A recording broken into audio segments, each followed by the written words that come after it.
Sungguh-sungguh Allah sangat ridho ketika seorang hamba itu makan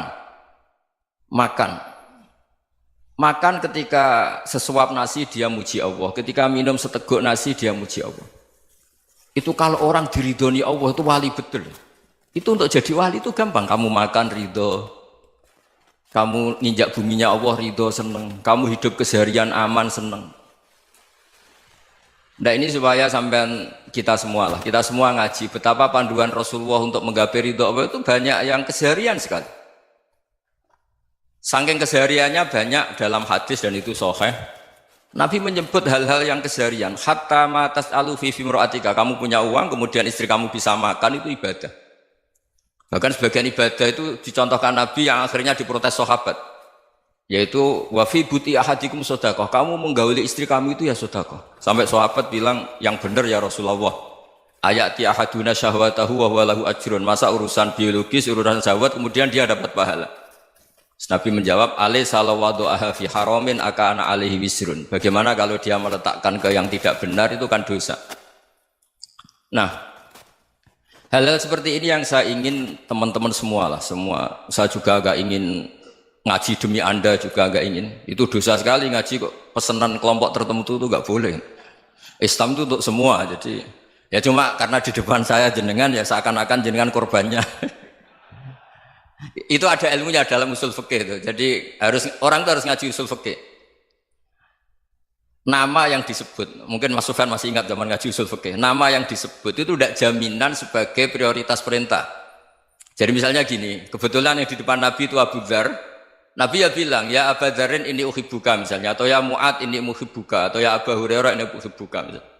Banyaklah riwayat yang Nabi nyebut ya Aba Dzarin, ya Mu'ad, ya Aba Hurairah. Kemudian misalnya Nabi meneruskan khitab, ini uhibbuka, saya mencintai kamu, fakul dubur sholatin, atau sebagian riwayat disebut fala tada'an la dubura kulli sholatin, Allahumma inni ala dzikrika wa syukrika wa husni ibadatik. Saya mencintai kamu, siapa saja.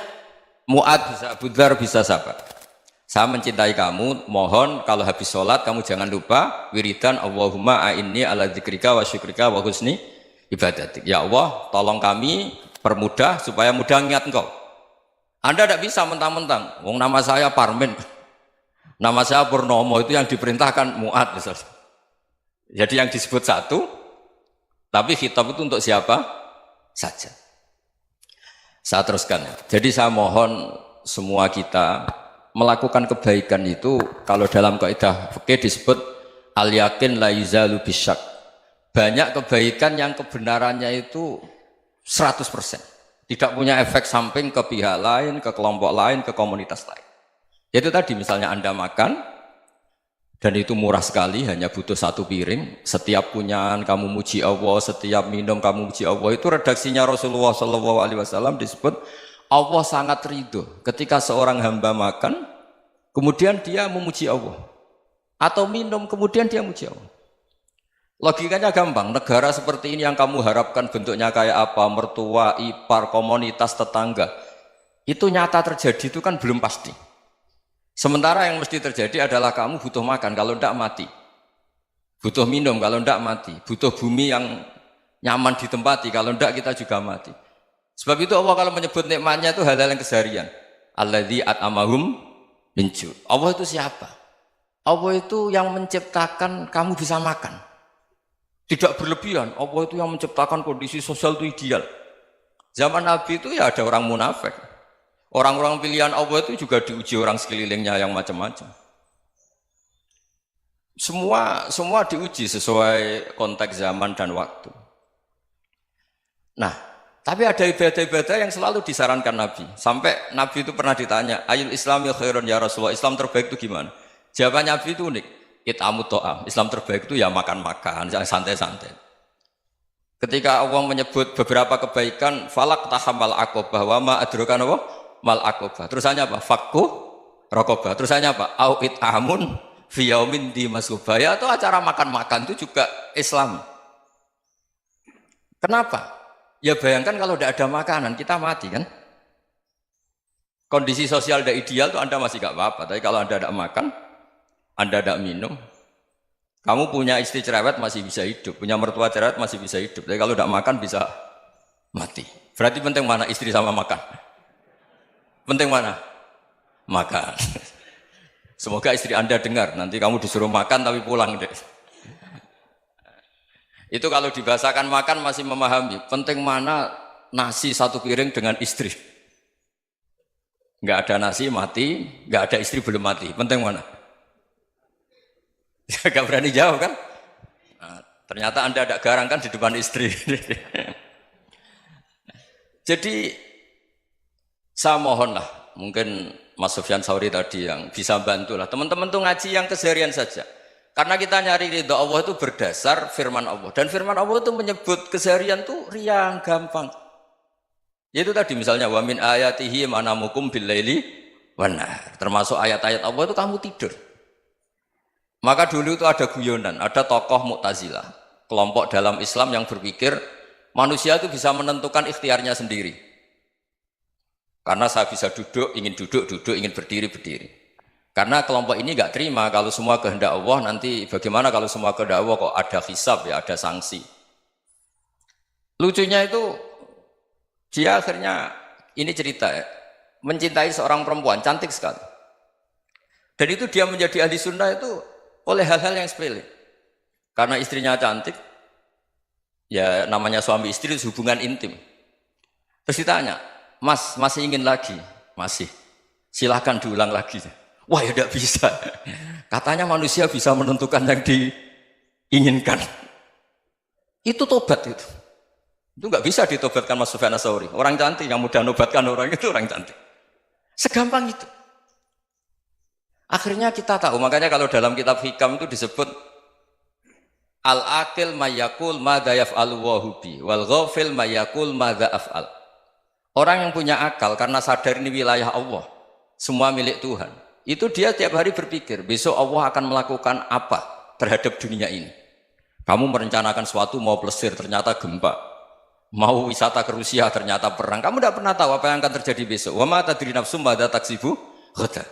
Tapi anda semua kita ini sering punya jadwal permanen. Makanya saya kalau diundang siapa saja, sanad takdir. Yang jelas Gus ini acara penting. Ya masih acara penting nak pangeran ngersakno piye? Kok ape dadi pangeran? Kamu kok mau jadi Tuhan? Itu kadang ya kiai. Penting Gus acara ini jenengan harus memastikan bisa. Loh kamu itu yang ngajarin tauhid, sesuatu itu biadillah kok bilang-bilang apa pasti. Kalau maksa terus tak tobatkan loh kamu kata saya. Ya kalau gitu Gus bilang insya Allah. Wah itu hati saya, fisik saya, roh saya sudah bilang insya Allah. Tidak usah kamu latih kata saya. Nah hal-hal tauhid keseharian itu gampang sebetulnya.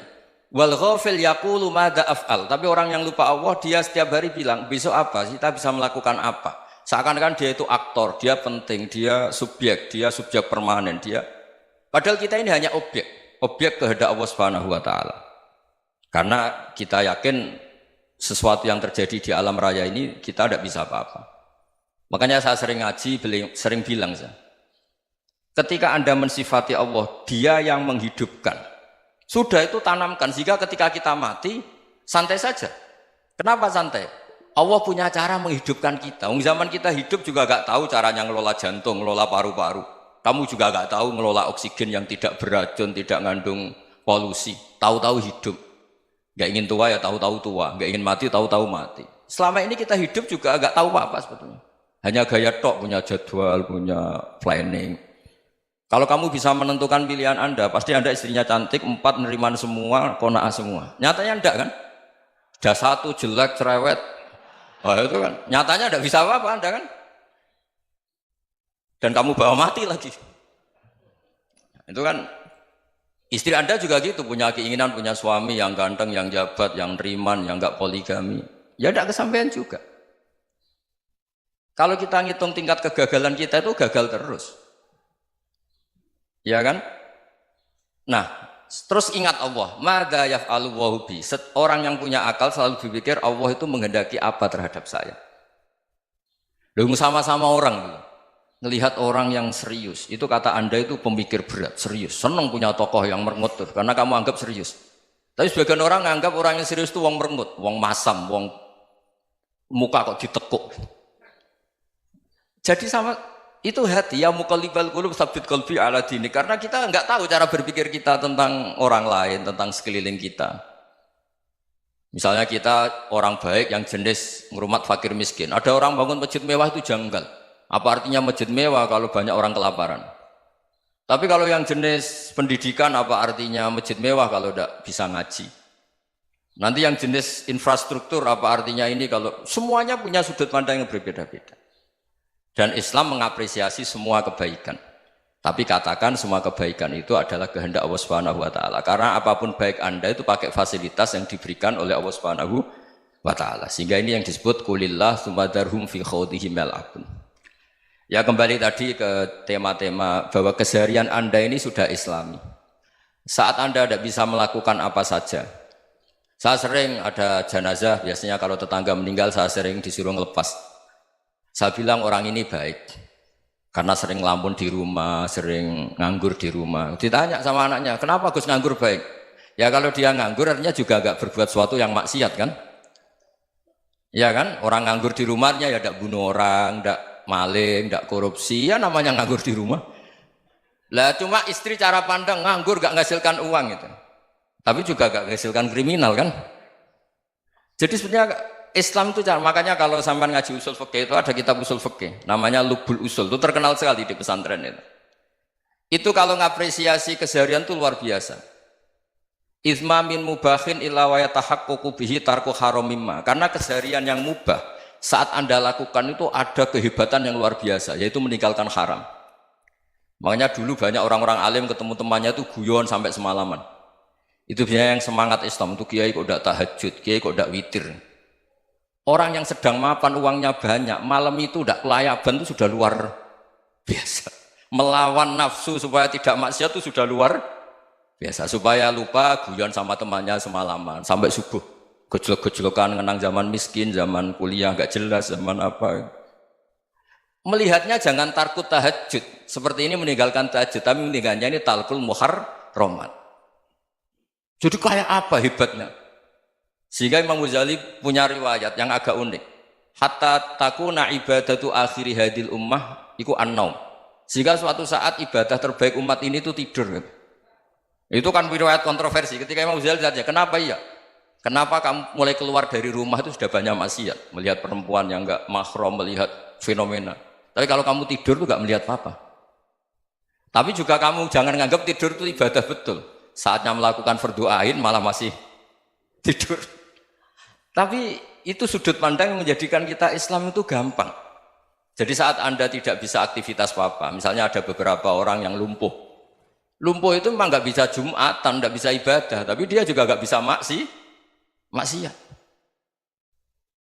Tidur itu memang Anda saat itu tidak bisa tahajud, tidak bisa witir, tapi saat itu ada zina, ada maling, tidak gosipkan orang, tidak bully orang, tidak menanamkan kebencian, tidak hasud. Sehingga tidur menurut Allah Ta'ala wa min ayatihi manamukum billaili apa? Wan-nahar. Karena di tidur itu selain ada unsur istirahat, jaga kestamina, juga ada unsur meninggalkan beberapa keburukan. Nah saya mohon ibadah yang keseharian ini kita jaga.